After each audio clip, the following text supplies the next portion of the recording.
Halo Sobat Penimagi, selamat datang di Geonesia Cash. Nah, Geonesia Cast episode 3 ini kita akan membawakan sebuah podcast yang bertajuk Menggali Potensi untuk Prestasi, teman-teman. Perkenalkan, aku Jihan dari HMTG Panggi Angkatan 2022. Sedangkan aku Tegar dari HMTG FTUGM Angkatan 2022. Nah, selanjutnya kita akan mengundang tamu istimewa kita, yaitu bisa dilihat teman-teman ada Mas Joseph Emmanuel. Mungkin gimana kabarnya Mas Jo? Dulu, eh, terima kasih ya sebelumnya sudah diundang di Indonesia Cash ini. Eh, Sebelumnya perkenalkan juga nama saya Yosep Manuel. Kalian boleh manggil saya Yosep atau Ju. Eh, untuk pertanyaan tadi gimana kabarnya? Kabar saya baik. Puji Tuhan Alhamdulillah. Gitu. Oke, Mas Jo. Mungkin bisa perkenalkan diri dulu nih, misalnya nama dari institusi mana nih, mungkin udah angkatan berapa juga, dan pengalaman-pengalaman menarik yang dialami Mas Jo selama mahasiswa gitu. Oke. Perkenalkan ya, nama saya Joseph Emmanuel Artin. Saya bisa dipanggil Joseph atau Ju. Saya adalah lulusan Teknik Geologi dari UPN Veteran Yogyakarta. Saya angkatan 2019. Gitu. Jadi baru lulus sekitar di bulan Oktober tahun 2023 kemarin. Untuk pengalaman-pengalaman menarik, banyak sih pengalaman saya. Jadi nanti boleh tanyakan aja spesifik mau yang mana gitu. Yang mau kita sharing buat sore hari ini. Oke, dengar-dengar Mas Jo ini pernah gabung di Perhimagi juga ya? Mungkin divisi apa itu Mas? Angkatan berapa juga? Oke, dulu saya betul saya sempat bergabung dengan Perimagi itu waktu di periodenya Mas Baikuni. Jadi waktu itu saya bergabung di staf ahli jurnalistik, di divisi jurnalistik. Tanggung jawab saya adalah di bagian riset. Jadi saya melakukan riset dan penulisan artikel untuk diterbitkan di Perhimex ataupun di majalah Perimagi. Seperti itu. Untuk periodenya, Mas Joni di Perhimagi selama berapa periode ya, Mas? Oh iya, saya di Perimagi selama 2 periode. Jadi waktu tahun 2020-2021, waktu seksennya adalah Mas Alan, itu saya bergabung sebagai staf ahli secara spesifik di bagian majalah aja gitu. Kemudian di tahun berikutnya di 2021-2022 saya bergabung di divisi jurnalistik di bawah eh, Mbak Jasmine sebagai kadif dan waktu itu sekjennya adalah Mas Beguni. Di waktu itu saya terlibat sebagai bagian artikel di penulisan majalah. Dari dua periode yang udah dijalani Mas Joni, kenapa sih Mas di awal periode terus akhirnya memutuskan buat lanjut nih? Terus juga ada perbedaan divisi gitu. Sebenarnya kalau ditanya kenapa melanjutkan, ya kenapa melanjutkan ya. So, nanti dipotong kan ini kan? Ya, oke. Jadi kalau ditanya, ada pertanyaan kenapa dilanjutkan, ya memang karena saya senang melakukan riset dan penulisan eh, artikel gitu. Saya suka menulis artikel dan saya juga suka baca, jadi saya rasa jurnalistik secara spesifik di penulisan majalah artikel itu cocok buat saya gitu. Itu bisa bisa ya itu cocok lah. Saya senang lah bergabung di situ. Makanya saya lanjut gitu. Seperti itu. Oh, oke nih Mas. Nah, di dalam topik podcast kita ini kan tentang prestasi. Nah, kebetulan Mas diundang di sini karena melihat dari CV-nya Mas nih yang penuh dengan prestasi. Ada sejuta prestasi itu ya. Ada mulai dari menulis esai, bahkan sampai posternya juga. Nah, untuk teman-teman mahasiswa Mas, sebenarnya ada beberapa dilematis untuk seorang mahasiswa ya Mas. Ini kita berbicara tentang seorang mahasiswa. Nah, di dalam dunia perkuliahan tuh kita tahu kita ada beban atau tanggung jawab akademik, entah itu akademik, organisasi. Nah, untuk prestasi sendiri tuh Mas. Nah, saya mau tanya Mas, bagaimana cara apa ya istilahnya meskalakan profesional yang cocok? Apakah kita harus berburu prestasi atau meningkatkan IPK kita, Mas? Maksudnya yang buruh akademik saja atau bisa kita aktif di organisasi. Nah, bagaimana proporsional yang tepat untuk hal itu, Mas? Kayak seperti Mas, aku lihat di CV-nya tuh banyak prestasinya. Nah, bahkan prestasinya bisa dibilang kalau aku sebagai seorang mahasiswa ya, Mas, apakah hal yang benar jika kita itu bolos kuliah untuk belajar lomba atau bolos kuliah hanya untuk ikut lomba nih, Mas? Gimana itu menurut tanggapan Mas terkait hal itu? Oke, pertanyaan menarik ya. Bagaimana intinya bagaimana mengatur proporsi antara kegiatan kuliah yaitu akademik dengan kegiatan non akademik yaitu organisasi dan lomba atau tulisan paper gitu. Jadi kalau untuk proporsi masing-masing, saya nggak bisa ngasih tips ya karena itu kan terkait dengan personal gitu. Jadi kalau ditanya gimana ya, karena pada waktu itu saya cukup mengenali kapasitas saya sebagai mahasiswa itu sejauh mana gitu. Beban maksimum yang bisa saya tanggung seberapa. Jadi saya waktu itu sudah memperhitungkan lah, kira-kira nih dengan beban akademik seperti ini, saya bisa nambah beban di luar akademik seberapa gitu. Jadi semua sudah saya pertimbangkan, nggak asal mau ikut gitu. Jadi waktu itu memang memang gini. Jadi gini, dulu waktu apa namanya waktu kuliah aktif kuliah ada praktikum pasti kan, terus ada kelas dan segala macam, terus ada tawaran organisasi. Eh, saya mempertimbangkan yang pertama adalah apakah organisasi tersebut bisa memberikan benefit atau memberikan ruang bagi saya untuk mengembangkan minat dan bakat saya gitu. Jadi selama itu linear dengan visi saya, dengan eh, minat dan bakat saya, ya saya akan meluangkan waktu gitu. Jadi saya rasa waktu itu bergabung di staf ahli jurnalistik untuk penulisan majalah itu linear gitu. Karena kan untuk menulis suatu artikel kita harus banyak baca, kita harus banyak-banyak brainstorming gitu kan. Dan ketika bisa menuliskan suatu konsep geologi dengan bahasa yang populer atau bahasa majalah, itu kan memerlukan suatu pemahaman gitu. Jadi saya menganggap, oh ini wadah yang bagus nih buat saya belajar gitu. Belajar baik secara hard skill, yaitu pemahaman geologi, maupun pemahaman secara soft skill, baik membagi waktu, terus organisasi dengan teman-teman, primagi, dan sebagainya. Nah, kalau untuk prestasi dan apa namanya dan penulisan paper, itu saya waktu itu memang karena keinginan sendiri gitu. Jadi saya merasa bahwa kok kayaknya sayang gitu kuliah gitu kan, kuliah terus dapat ilmu dari dosen tapi saya nggak mengaplikasikan gitu. Karena prinsip saya gini, masa iya kuliah datang terus lupa gitu. Jadi saya ingin mencoba mencoba apa namanya berkreasi lah, ingin coba bisa nggak ya kalau ini kita aplikasikan di suatu wilayah gitu ilmu tadi gitu. Ya jadilah paper saya tulis di paper tuh saya coba publikasikan atau ikut lomba juga gitu. Seperti itu sih eh, pembagian proporsional. Jadi sesuai dengan kapasitas masing-masing. eh, Kenali diri teman-teman dulu sebelum kalian memutuskan mau mengambil apa atau mau bergabung dengan apa gitu. Oke Mas, kurang lebih tadi kan motivasi yang ada di dalam diri itu kan menjadikan Mas untuk berkarya gitu Mas. Tapi ada nggak sih Mas motivasi dari luar atau eksternal yang mendorong Mas nih akhirnya unjuk diri di dalam penulisan paper dan lain sebagainya? Kalau untuk motivasi-motivasi eksternal itu sebenarnya banyak ya, dan kadang itu cenderung personal gitu. Jadi kayak ya masalah percintaan gitu kan, ingin membuktikan ke gadis-gadis yang sudah menyakiti gitu kan, oh kita harus perform gitu. Ya itu jadi salah satu motivasi juga. Atau misalnya ingin ingin punya karya, artinya tidak ingin dipandang sebelah mata, itu juga jadi motivasi juga. Cuman pada waktu itu motivasi terbesarku bukan itu. Motivasi terbesarku adalah ya karena aku suka gitu. Aku suka dan aku mau tahu gitu, mau tahu gimana sih kalau kita nulis paper gitu.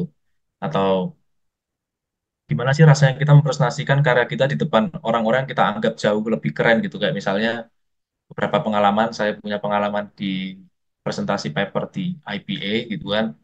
Saya harus mempresentasikan paper saya di depan praktisi dan akademisi, bahkan dari mancanegara kan. Waktu itu ada dari Timur Tengah, ada dari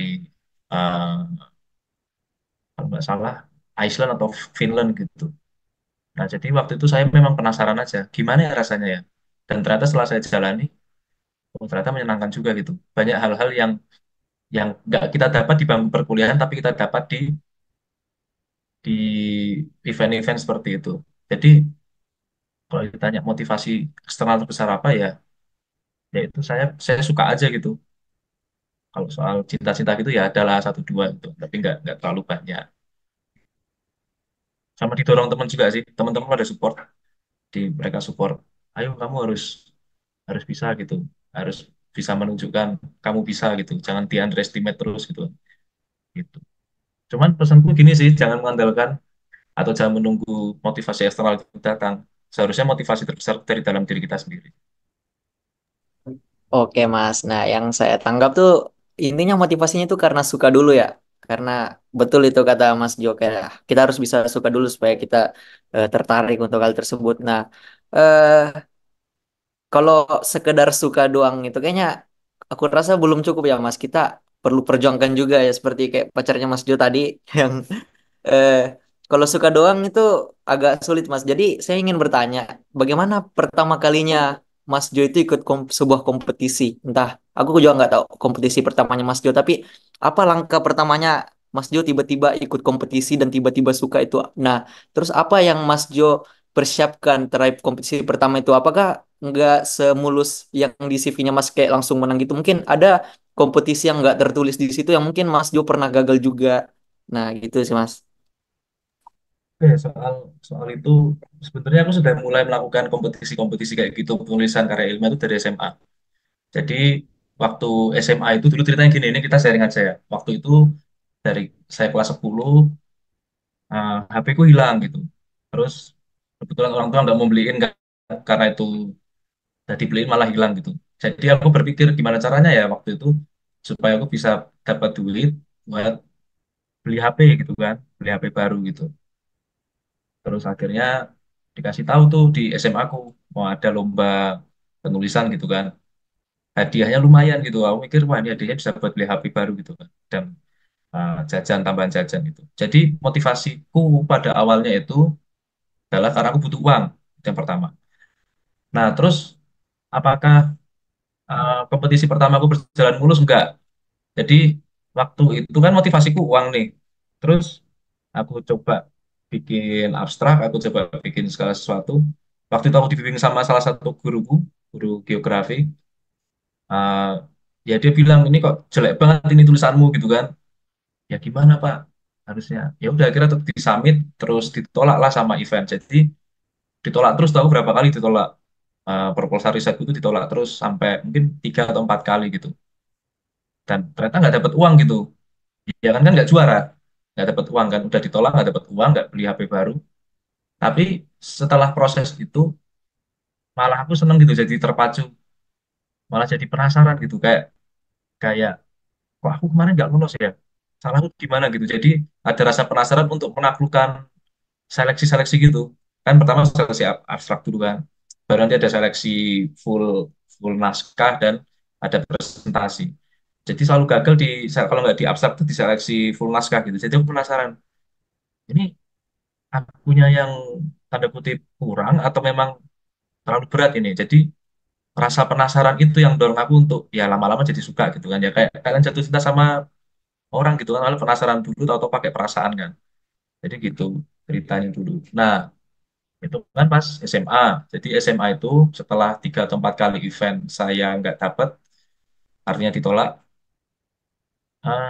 Sampai akhirnya satu ketika dapat kesempatan buat presentasi sampai ke final dan dapat juara gitu waktu SMA. Nah, jadi waktu juara itu aku merasa kok ada kepuasan tersendiri gitu. Ada kepuasan ya, satu sisi dapat uang juga kan yang aku cari gitu. Tapi dapat kepuasan, wah ternyata gini ya rasanya memenangkan sesuatu. Karena jujur sebelumnya itu aku nggak pernah memenangkan sesuatu, nggak pernah meraih sesuatu dalam hidupku gitu loh. Sebelum momen itu. Akhirnya jadi kecanduan lah sampai kuliah. Jadi kuliah itu aku kepikiran apa ini tak lanjutin di kuliah ya, siapa tahu malah jadi eh, poin tambah gitu. Dan aku jadi suka gitu. Nah, terus waktu kuliah karena harus adaptasi ya. Jadi kan dulu adaptasi dari kehidupan SMA ke kehidupan kuliah satu, kedua lomba di SMA dengan lomba di kuliah itu beda. Jadi ada banyak hal yang harus aku adaptasi gitu. Aku perbaiki, aku sesuaikan dengan iklimnya di perkuliahan. Ya pertama juga ditolak juga. Jadi waktu semester satu itu PKM aku nggak dapet. Terus ada lomba di ITS aku juga nggak dapet. Bahkan ditolak gitu kan. Dan aku baru dapat juara itu, juara itu pas waktu semester 4. Jadi setelah 2 tahun mencoba. Gitu. Jadi udah banyak event tak lalui waktu kuliah. Cuman ya namanya proses, waktunya tuh baru dapat pas semester 4. Gitu. Jadi semester 4 dapat.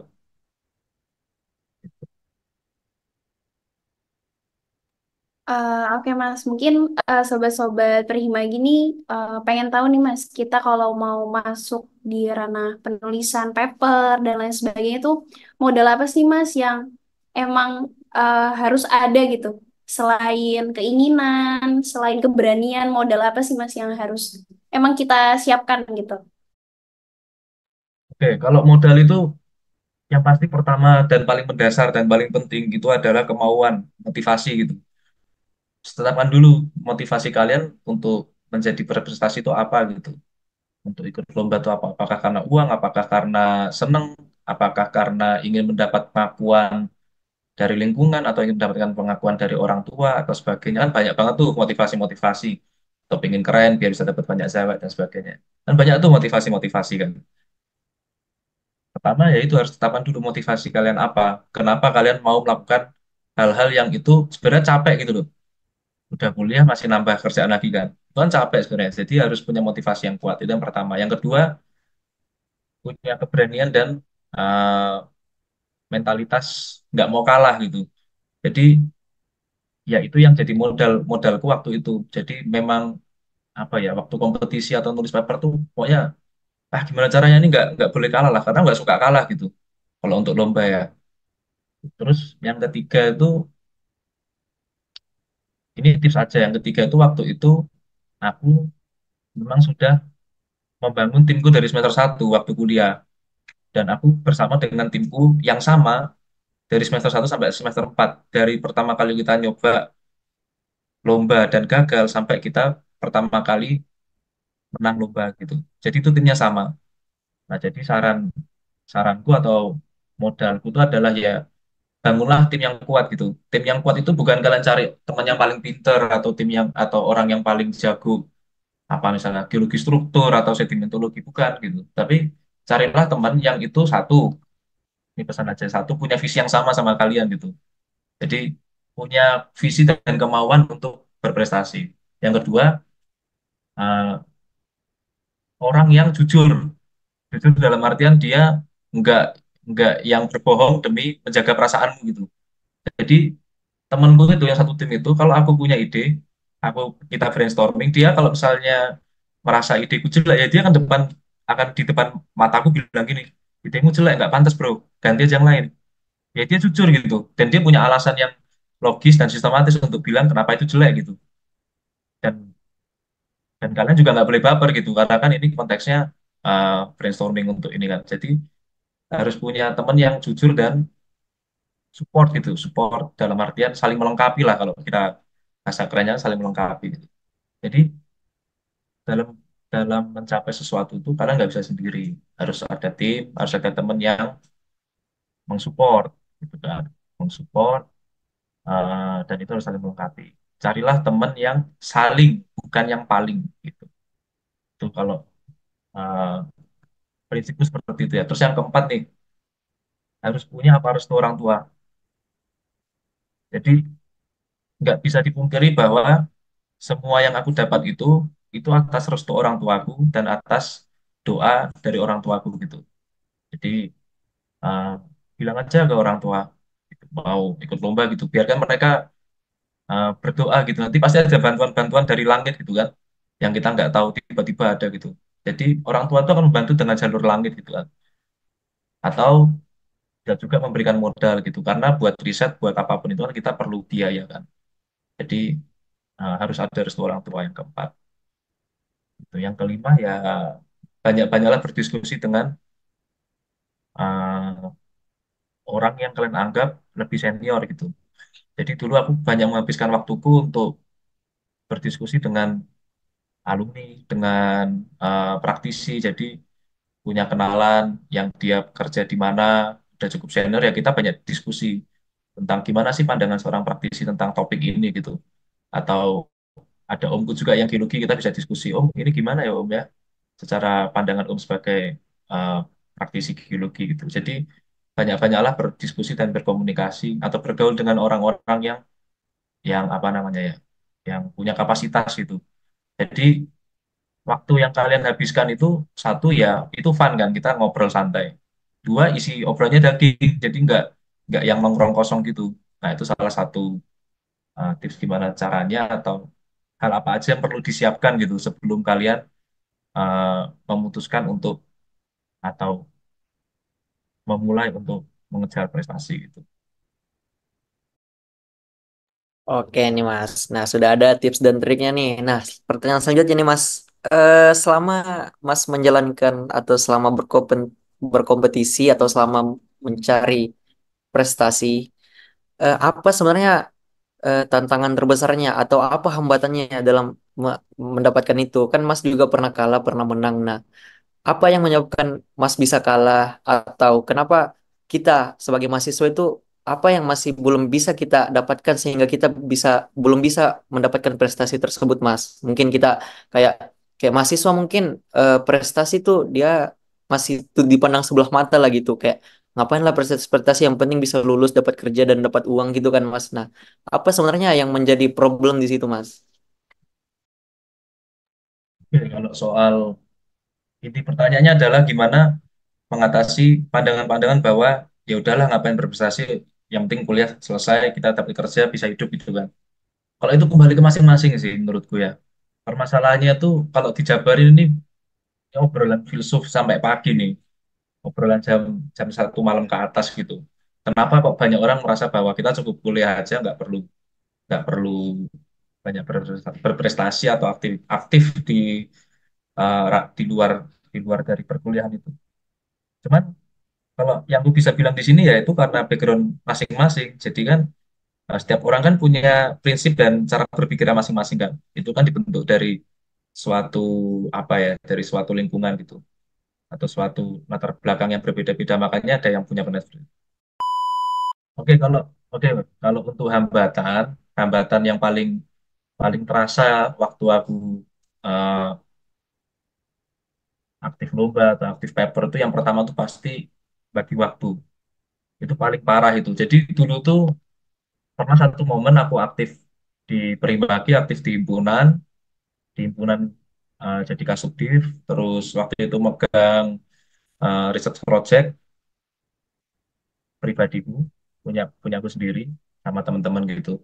Terus aku ikut lomba tiga tiga event lomba dalam waktu yang sama jadi dalam satu bulan itu aku tiga event lomba plus satu research project gitu. Plus waktu itu masih aktif kuliah, plus waktu itu masih ada praktikum, waktu itu masih aktif-aktifnya di himpunan jadi Kasubdif dan terlibat juga di Perimaki. Itu kan super chaos tuh. Oh, plus ini waktu itu aku ngajar lab gitu. Jadi aslab. Jadi waktu itu emang emang chaos. Tantangan terbesarnya adalah gimana kita membagi waktu dan gimana ceritanya tuh dengan waktu yang mepet, tapi dengan overload pekerjaan yang luar biasa gitu. Tanggung jawab yang luar biasa itu bisa selesai. Itu hambatan atau tantangan yang paling paling kerasa sih. Cuman kalau aku waktu itu prinsipnya adalah kuliah nomor satu.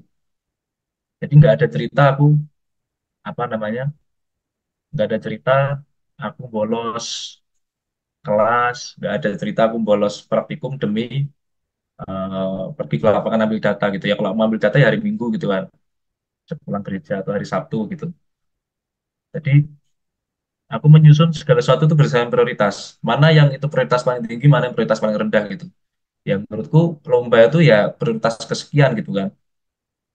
Pertama, yang pertama pasti kan keluarga kan, terus akademik. Habis akademik ada organisasi karena organisasi kan aku di situ sudah ibaratnya sudah berkomitmen kan untuk bertanggung jawab. Baru setelahnya lomba karena lomba itu adalah keputusan pribadi atau kepentingan yang pribadi gitu. Jadi tantangannya tuh yaitu membagi skala prioritas dan membagi waktu.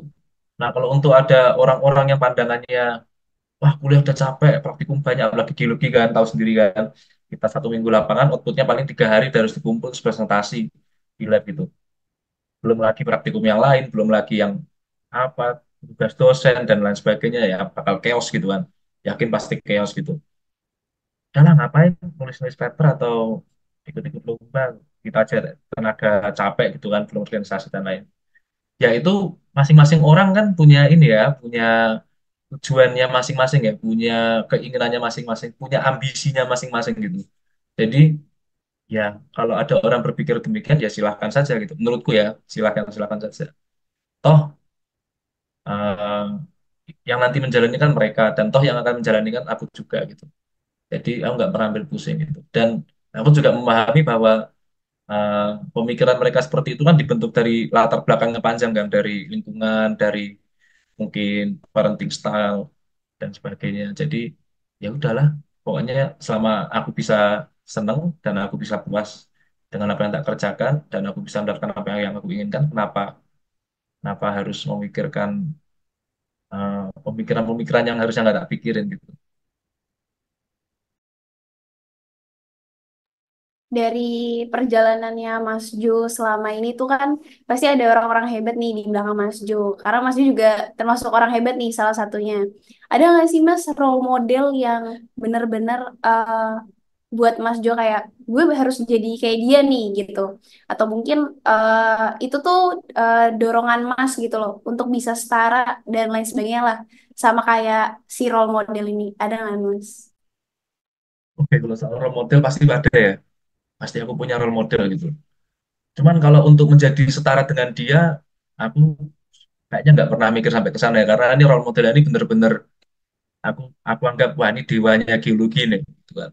Sedangkan aku cuman ya kalau bahasa Jawa kroco mumet gitu kan pada waktu itu, ya sekarang aku masih kroco mumet gitu kalau dibandingin sama beliau. Jadi ada 3 role modelku yang itu betul-betul tak jadikan, oh aku besok kalau jadi geologis atau sebagai ahli geologi aku ingin seperti beliau gitu. Yang pertama adalah Pak Karolus Prastiadi, atau yang kalau teman-teman UPN atau teman-teman Pangya kenal itu namanya Pak Cepras.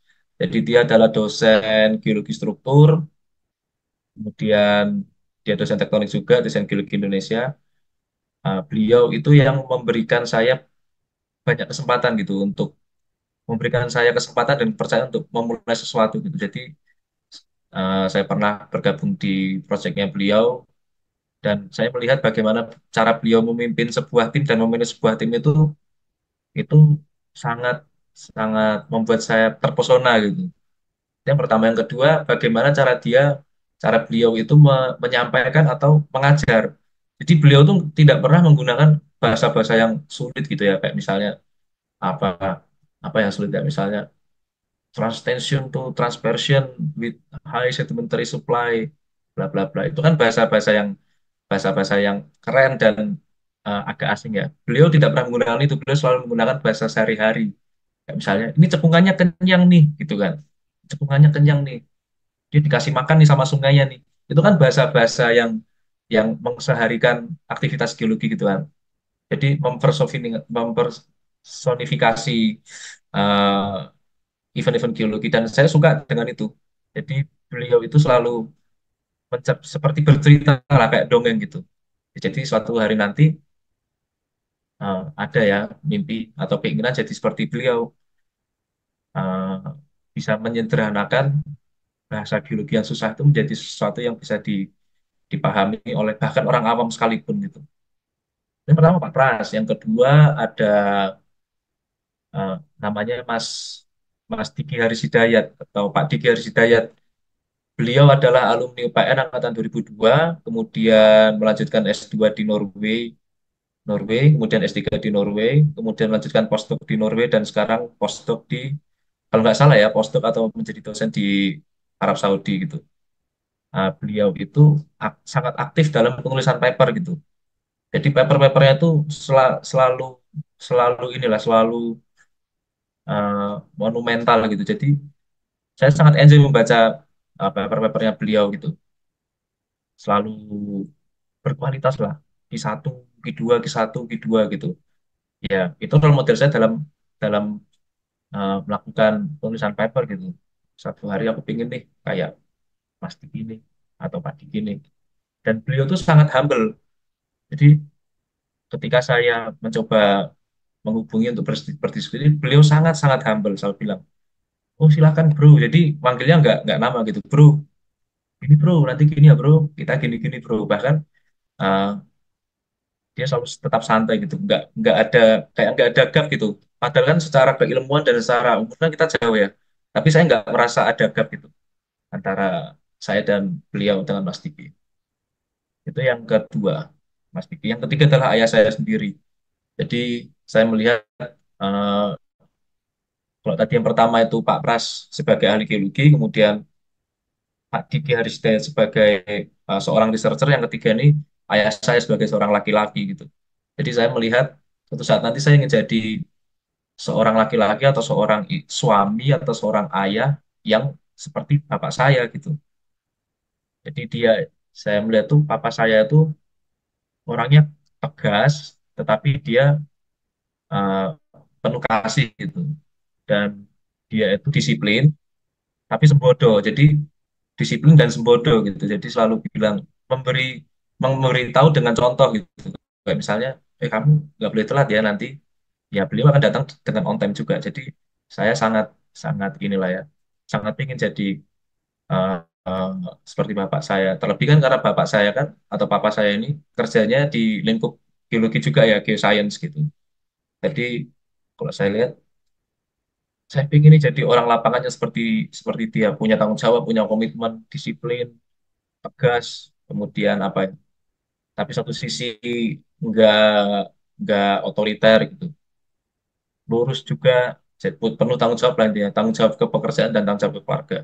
Jadi ya itu tadi tiga tiga role modelku dalam hidup ini gitu, sebagai ahli geologi, sebagai researcher, dan sebagai laki-laki.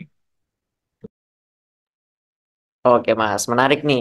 Banyak sekali lika-liku dalam menciptakan prestasi ya teman-teman. Nah, selanjutnya ini saya mau bertanya, kan ini kok Mas menciptakan prestasi itu tidak lepas dari yang namanya kompetisi.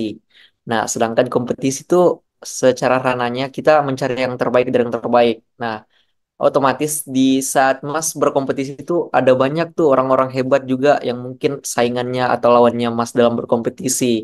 Nah, bisa nih Mas dicerita dulu bagaimana pengalaman-pengalaman Mas itu dalam berkompetisi, apa hal-hal yang berkesan, bagaimana Mas itu ketemu dengan orang-orang hebat itu, apa yang bisa mungkin mengubah pandangan hidupnya Mas gitu kan Mas. Oke, jadi dari sekian banyak kompetisi yang sudah aku lalui, ada kompetisi paper, studi kasus, kompetisi apalagi ya, cerdas cermat, paper competition, dan sebagainya. Itu ada satu kompetisi yang sangat-sangat berkesan buatku, yaitu apa? Eh, Indonesian Petroleum Association untuk student student chapter gitu. Sorry, bukan student chapter. Jadi untuk mengakomodasi paper-paper mahasiswa gitu di dalam perkembangan oil and gas. Jadi cerita aja, waktu itu kalau nggak salah itu ada mungkin ratusan ya abstrak yang masuk, puluhan atau ratusan abstrak yang masuk. Nah, untuk bisa hadir di eventnya IPA simposiumnya itu panjang tuh prosesnya tuh. Jadi eh, kalau di proceeding lain ya, proceeding mahasiswa lain itu kan review mungkin 3 sampai 4 kali ya, review paper ya. Ini enggak, ini sampai ada 20 kali revisi gitu. Jadi kalau ya teman-teman nanti boleh lihat gitu. Boleh lihat di nanti aku bisa kasih lihat gitu. Waktu itu aku betul-betul ngisi kolom. Jadi kan ada kolom aku upload revisi, nanti reviewernya upload komennya, terus nanti upload revisi lagi. Itu mungkin ada 20 kali apa ya.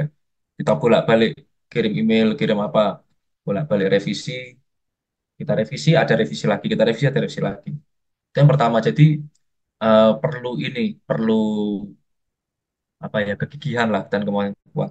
Nah, banyak dari rekan-rekan mahasiswa yang waktu itu udah lolos abstraknya, tapi dia nggak bisa datang ke IPA karena dia tidak menyelesaikan revisi-revisian dari reviewer gitu. Jadi ibaratnya mangkir lah, wah banyak banget nih revisinya, ini malas ah, mungkin mungkin ya, atau mungkin ada yang lain gitu. Jadi Satu itu pengalaman yang ini ya, berkesan gitu. Susah nih buat sampai ke sana. Yang kedua, jadi waktu itu aku membahas tentang analog model. Jadi aku pakai data singkapan kan. Sedangkan begitu aku submit, ya awalnya aku pede gitu. Wah, ini pakai data singkapan gitu kan, sedimentologi murni dan segala macam. Pede nih, bisa nih, oke nih gitu kan. Tapi begitu aku submit, terus begitu keluar daftar-daftar yang lolos, aku lihat, wah parah nih. Insecure lah, aku lihat judul-judul lain gitu kan. Judul-judul lain tuh pakai data subsurface, pakai data seismik, pakai eh, data log, data sumur kan lengkap, berapa track gitu. Aku lihat, wah, ya ada keminderan di situ. Cuman eh, waktu itu kan aku kolaborasi sama dosen ya, sama dosen sedimentologi, namanya Mas Oki Bayu. Jadi beliau bilang gini, kamu nggak usah minder, Jo, santai aja.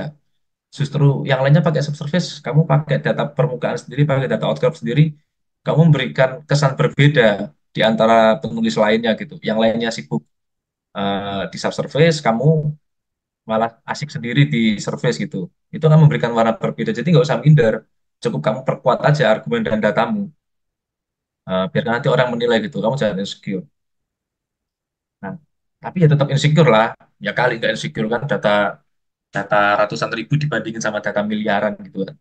Nah, terus sampailah satu satu ketika itu aku mikir kan, memang aku waktu itu udah nabung gitu buat ke Jakarta biar bisa eh, beli tiket atau makan gitu. Bahkan aku udah kontak temen di sana buat aku numpang di kosnya. Ternyata nih tiketku ke Jakarta itu PP ditanggung sama panitia. Di sana dikasih hotel bintang bintang berapa ya? Bintang 4 lah ya, di tengah kota yang ya cukup deso lah ya untuk tidur di hotel mewah gitu. Jadi itu berkesan coy.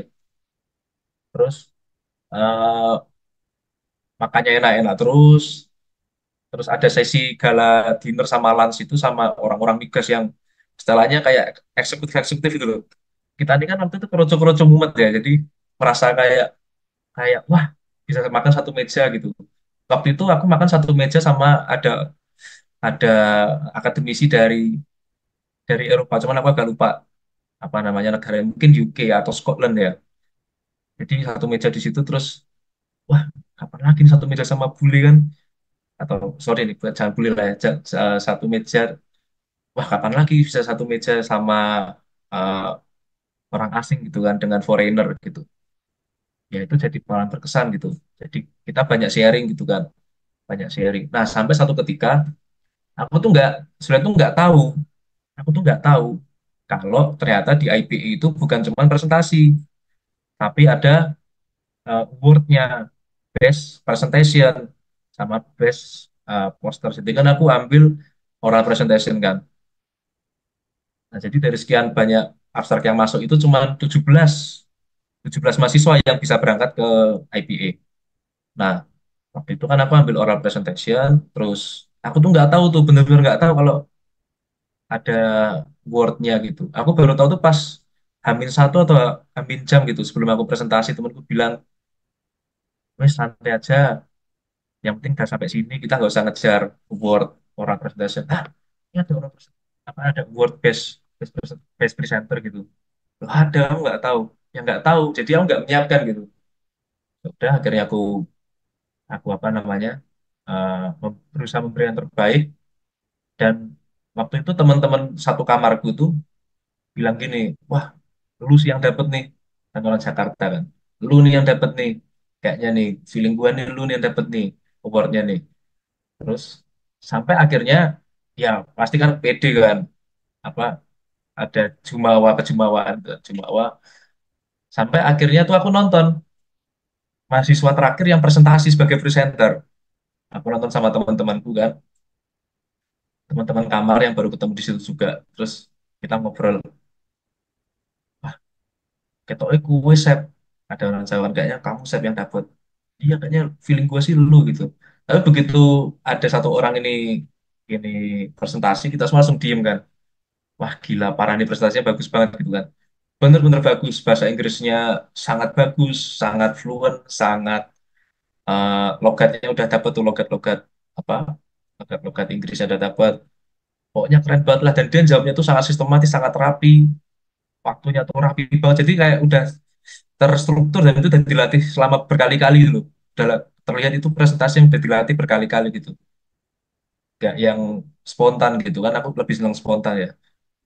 Terus teman-teman pada bilang, wah sorry bro, kayaknya bukan lu bro, dia bro yang apa yang bakal dapat award bro, yang bakal dapat best presenter gitu. Dan waktu itu aku juga, wah iya sih, emang emang emang sebagus itu dia presentasinya. Dan begitu pengumuman announcement ya memang yang dapat dia gitu, si mbak-mbak yang dia presentasi di urutan terakhir gitu. Ya itu jadi pengalaman berkesan aja.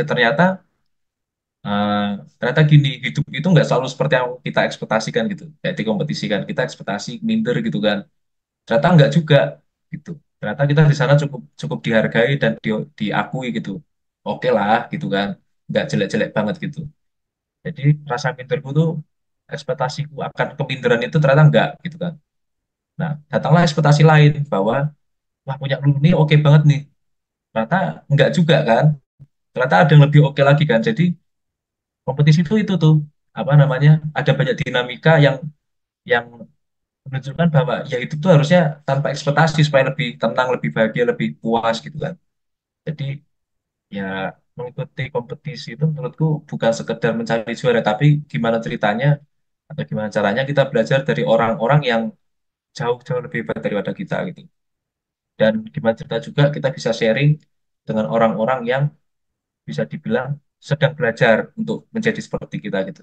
Karena kan waktu event-event itu kan ada eh, teman-teman dari jurusan lain kan, kayak misalnya dari geofisika ya, mereka kan belajar juga risk up ke geologi seperti apa gitu. Yang mana kan mereka tidak begitu menguasai geologi kan, ya kita akan berusaha sharing. Tapi gimana cara juga kita ingin mendalami sesuatu gitu ke orang-orang yang lebih top gitu kan, ya kita kan bertanya atau kita berdiskusi gimana sih caranya. Jadi ya banyak banget sih kalau kita bahas ini ya, bahas dinamika apa sih atau gimana sih ceritanya, kesannya kompetisi gitu.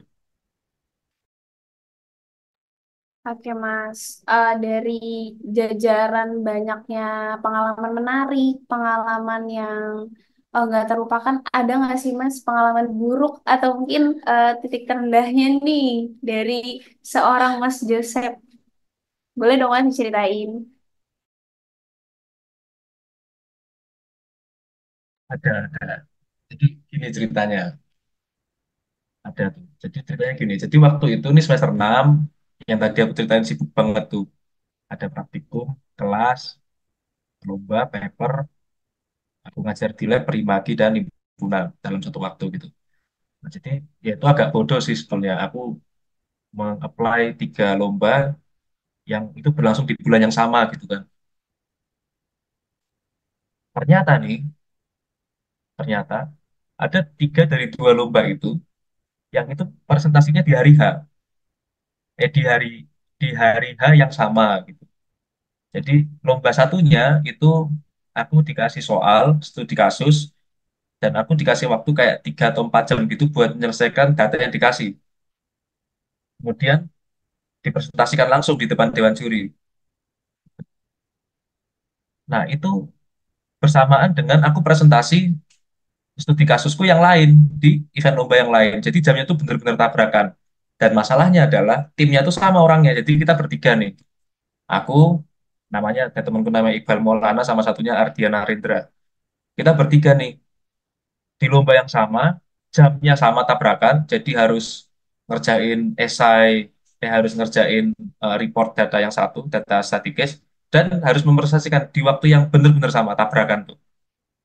Nah, jadi kita nggak persiapan sama sekali nggak ada persiapan. Biasanya kalau kita mau presentasi pasti ada persiapan kayak latihan gitu kan.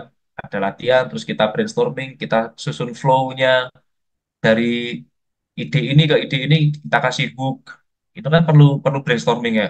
Kita kasih linkers dan segala macam.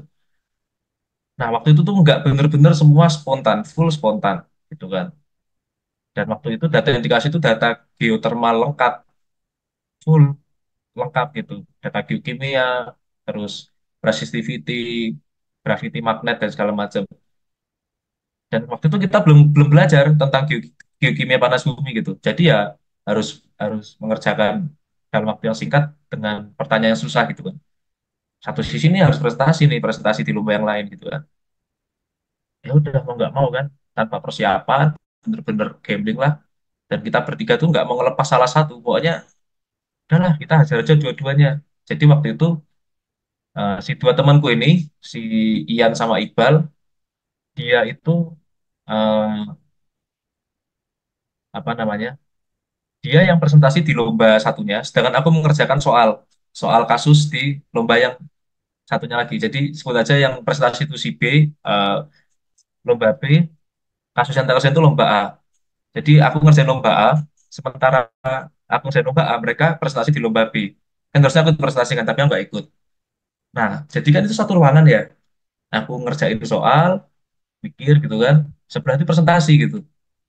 Begitu selesai presentasi, itu ibaratnya tuh ya kita nggak puas dengan presentasi itu gitu kan. Nah, si Iqbal sama si Ian ini itu disikat habis sama juri. Dibilang, kamu berarti kamu nggak tahu ini tentang apa tren ini ya drilling di Indonesia untuk panas bumi. Berarti kamu kurang literasi, Mas. Dengan kata-kata yang ofensif seperti itu gitu loh. Dan meskipun aku nggak ikut presentasi kan aku kan denger ya. Dan itu cukup bikin, wah anjir kena mental nih kan. Terus dibilang, "Wah, sekarang coba Mas jelasin." Jadi si Iqbal itu dicecar pertanyaan sama Dewan Jurinya. Coba Mas jelasin ini. Nah, terus dibilang, udah nggak usah pakai HP. Padahal memang kita nggak pakai HP kan. Dibilang, matanya lihat saya Mas, jangan lihat HP. Loh, saya nggak pakai HP Pak, sambil angkat tangan gitu. Itu aku tuh sebenarnya udah panik tuh, mana waktu yang mepet, soalnya belum selesai kan. Terus begitu mereka selesai presentasi, mereka sempat diam dulu, tarik nafas kan. Gagal bro, kayaknya bro gitu kan. Kacau nih kita nih di lomba satunya. Terus aku bilang, ya udah nggak usah lama-lama, bantuin aku nih belum selesai juga gitu. Akhirnya hari itu kita menyelesaikan dua lomba dengan satu dibantai juri. Terus presentasi yang berikutnya yang si lomba A tadi, ya dibantai juga, disikat juga coy. Disikat itu dalam artian dikasih pertanyaan-pertanyaan yang fundamen itu loh, sampai ditanya itu. Densitasnya magma berapa mas? Ya nggak tahu kan, kita kan densitas magma berapa kan? Waktu itu densitas magma sama batuan berat mana? Ya waktu itu memang nggak tahu, cuman temanku nih si Iqbal nih, dia tuh jago jago melintir lah. Jadi dia jago melintir, dia bilang gini, ya berat magma lah Pak, gitu kan. Karena kan kita lagi bahas gravity kan. Ya berat magma lah Pak. Nah kalau magmanya lebih ringan, harusnya lempeng tenggelam dong, gitu kan. Iya kan, kalau kalau apa magmanya lebih ringan kan lempengnya tenggelam kan. Karena lempengnya lebih berat, jadi dia tenggelam. Kalau misalnya, ya itu apa namanya alasan-alasan dipakai Iqbal lah. Dan kita nggak expect gitu, kita "Wih, ngawur bro omongan gitu kan, terus gak apa-apa wis sikat we ya tenggelam pak." Dan waktu itu orangnya juga diem juga, ya juga ya gitu kan. Jadi ada banyak momen yang lucu gitu, yang kita penuh spontanitas. Kalau bahasa Inggrisnya tuh kita reckless lah waktu itu, benar-benar reckless, nggak ada perhitungan gitu pas hari itu. Nah cuman somehow ya setelah selesai itu kita sempat ini ya, sempat down lah, menyesal lah, sempat menyesal dikit gitu. Kenapa ya kok kita ide dua event dalam tiga event dalam satu bulan gitu, dan kita nggak mau ngelepas salah satu untuk fokus ke yang satunya lagi gitu. Ya itu salah satu titik terendah sih. Cuman titik rendahnya nggak berlangsung lama, karena seminggu kemudian diumumin dua-duanya dapat juara gitu. Jadi ya mungkin emang rezekinya aja sih, memang lagi hoki gitu. Jadi meskipun dibantu tetap dapat juara, juara berapa ya? Juara dua kalau nggak salah, sama juara tiga. Jadi ya itu titik terendah, tapi nggak lama sih terendahnya gitu. Bentar lagi naik gitu. Mungkin itu sih.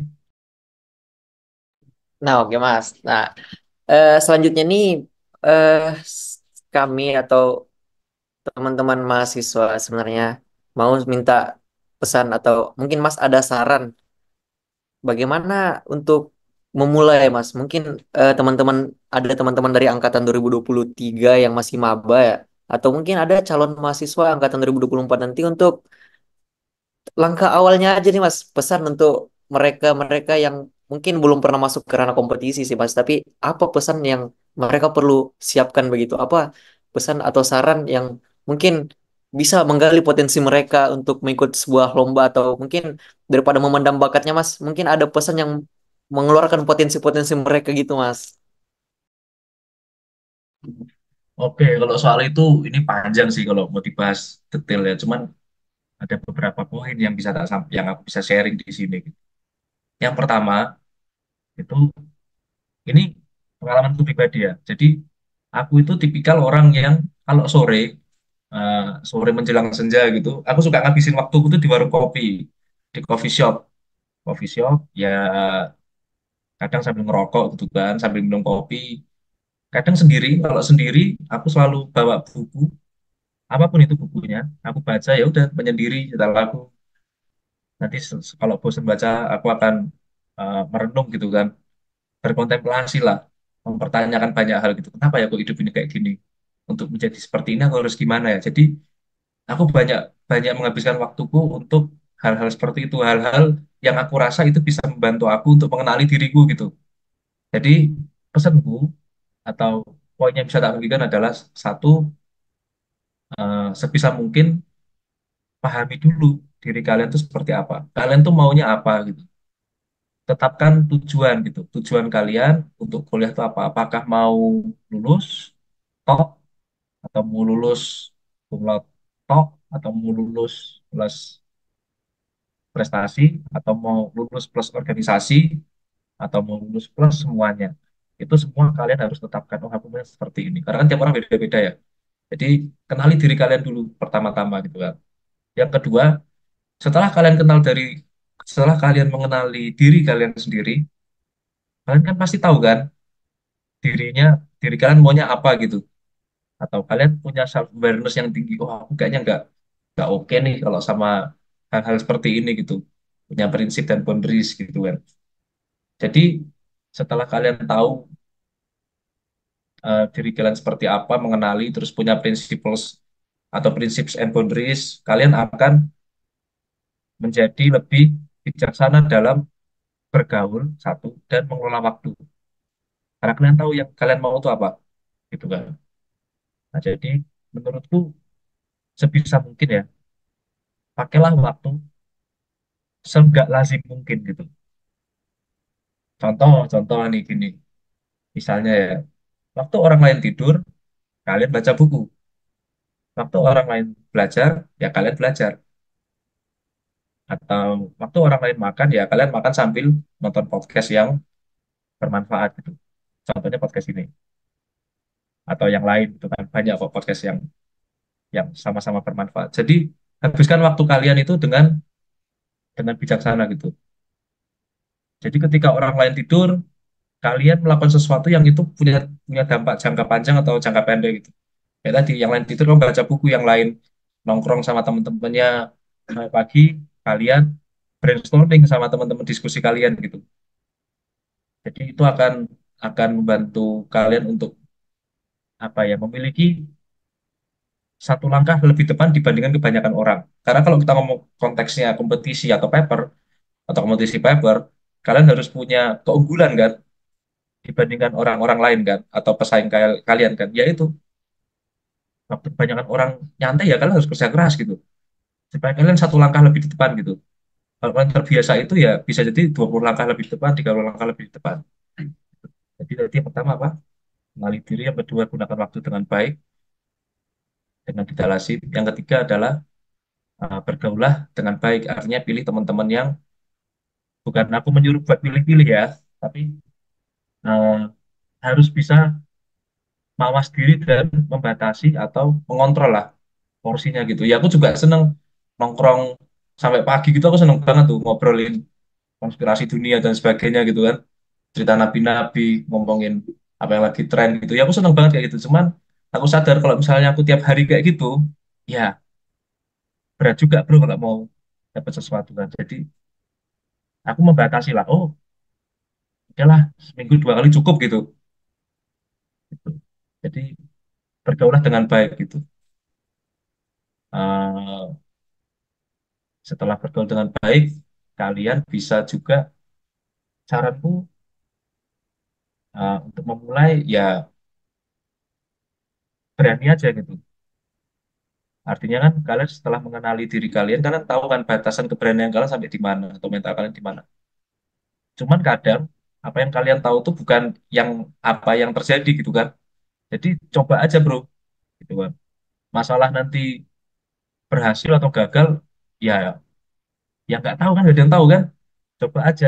Kalau bisa kalian lewati ya dilewati. Kalau nggak bisa ya berarti memang itu bukan jalan kalian gitu kan. Bukan apa yang kalian inginkan.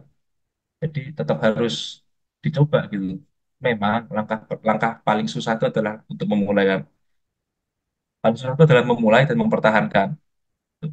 Kalau untuk mencapai itu, ketika kalian udah mulai untuk mencapai itu ya pasti pasti nggak terlalu susah lah. Contoh ya, contoh kalian apa ya misalnya, contoh ya sehari-hari gitu kan.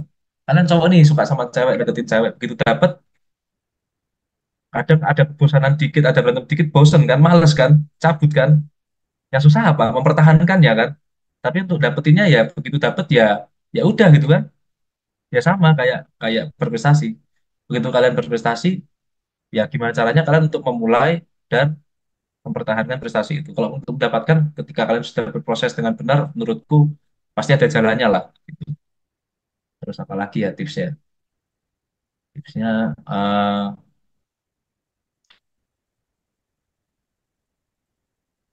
jangan menyerah lah. Temukan motivasi-motivasi tambahan yang bisa membuat kalian untuk tidak mau cepat menyerah gitu. Kayak misalnya dulu aku mikir ah, menyerah lah gitu kan, gagal-gagal terus.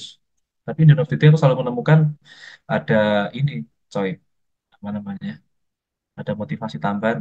Oh, lu nggak boleh nyerah nih. Kalau lu nyerah, udahlah ini mau jelek, apamu nggak berhasil, ini sekarang mau nyerah lagi gitu. Jadi carilah motivasi-motivasi eksternal yang itu bisa jadi tambahan bahan bakar buat buat kalian maju. Di samping motivasi utamanya ya motivasi internal gitu. Terus yang selanjutnya ya kayaknya udah 5 ya. Yang keenam nih, kalian harus punya banyak teman. Ini pesan gue ya, bener-bener ya. Harus punya banyak teman. Jadi kalau masalah geologi kan, bukan masalah geologi ya. Kalau di geologi kan pasti ada yang namanya angkatan kan. Angkatan eh, angkatan per angkatan gitu. Jadi ini sangat penting kalian harus bergaul dengan angkatan kalian dengan baik atau harus bergaul dengan kakak tingkat kalian dengan baik gitu. Karena nggak bisa dipungkiri bahwa suatu saat kalian akan membutuhkan mereka gitu. Contoh nih aku sharing sedikit. Aku pernah di satu momen aku nggak bisa lagi nge-handle semua kerjaanku. Ujung-ujungnya yang bantuin siapa? Ya angkatan. Jadi waktu itu aku dibantuin angkatan sampai ada berapa itu 8 atau 9 orang tuh bantuin aku ngerjain gitu. Kerjaan yang harusnya 3 minggu tak diselesaikan dalam waktu 3 jam karena dibantu oleh teman-teman angkatan dan teman-teman himpunan juga. Jadi bergaulah dengan baik. Eh, jangan karena kalian atau jangan karena kita mau mengejar sesuatu terus kita ah, mengisolasi diri dan biar fokus itu enggak ya kita tetap harus bergaul dengan baik gitu. Atau sama angkatan atas supaya ya terkait mungkin lab gitu ya bisa dinego gitu. Jadi banyak hal yang kadang tuh kita pikir kayaknya itu nggak membantu jalan kita gitu, tapi ternyata membantu gitu. Jadi ya bergaulah dengan baik di angkatan kalian gitu. Jangan jadi apatis, jangan jadi musuh angkatan, jangan jadi golongan tanda kutip orang-orang brengsek gitulah. Ini tuh ya.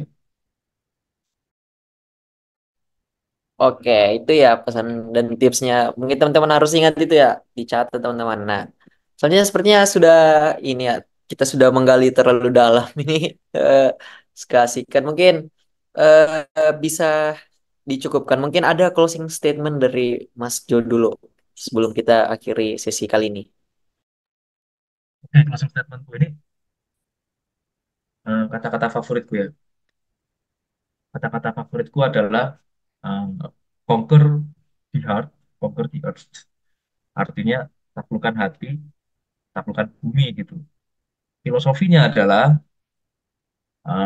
sebelum kalian bisa menaklukkan atau bisa menjadi sesuatu yang berarti atau menaklukkan lah ya, sebelum kalian bisa menaklukkan atau mengendalikan orang-orang atau situasi di sekitar kalian, pertama kali harus kalian lakukan adalah menaklukkan dan mengendalikan diri kalian dulu sendiri, mengendalikan dan mengontrol hati kalian, mengendalikan dan mengontrol uh, pikiran dan nafsu kalian dulu.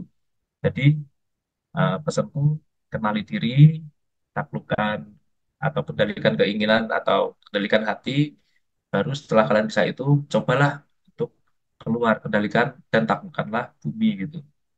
Conquer the earth, sorry, conquer the heart, conquer the earth. Ini tuh sih kata-kata terakhir tuh. Itu favorit favorit dari lama. Oke Mas, makasih banyak Mas atas ilmu sharing pengalaman juga nih yang udah dibagiin buat teman-teman semua. Mungkin kesimpulannya sedikit nih, kita bisa memotivasi nih, memotivasi diri kita buat segera memulai ya, jangan takut gitu. Mungkin ada tambahan dari Tegar. Oke teman-teman, jadi itu tadi dari Mas Jo. Mungkin sedikit dari aku. Kalau eh, yang aku paling setuju tuh dari semua ini itu kenali diri dulu sendiri. Bener dia bilang tadi Mas Jo. Kita harus taklukkan hati kita dulu. Kita harus mengerti diri kita. Kita tuh maunya sebenarnya mau kemana. Nah itu yang aku paling setuju. Jangan sampai kita berbicara semua ini, tapi kita bahkan tidak tahu kita maunya apa sebenarnya gitu. Jadi itulah teman-teman, kita cari tahu dulu apa yang sebenarnya kita inginkan. Untuk apa sebenarnya kita di ideologi, untuk apa sebenarnya kita lakukan ini semua. Itu pertanyaan terbesarnya, yaitu kenapa. Kenapa kita lakukan ini, kenapa kita lakukan itu, kenapa kita mau itu. Itu sih teman-teman dari aku. Mungkin bisa lanjut. Nah, oke teman-teman, itu saja sih semua dari podcast ini. Intinya, semoga dengan adanya podcast ini teman-teman kalian bisa mempertanyakan dulu ke diri kita sendiri mau mau apa gitu. Agar potensi yang ada dalam diri kita sendiri itu bisa seutuhnya kalian tahu dan kalian kontrol untuk menghasilkan suatu output yang positif seperti yang Mas Jo bilang, semua semua prestasi-prestasi, semua pengalaman itu berasal dari potensi untuk yang awal-awalnya itu dari mengenali diri sendiri dulu teman-teman. Semua yang dialami Mas Jo tadi. Nah, itu teman-teman. Jadi ya terima kasih teman-teman kalau sudah mau menonton podcast ini, semoga bermanfaat.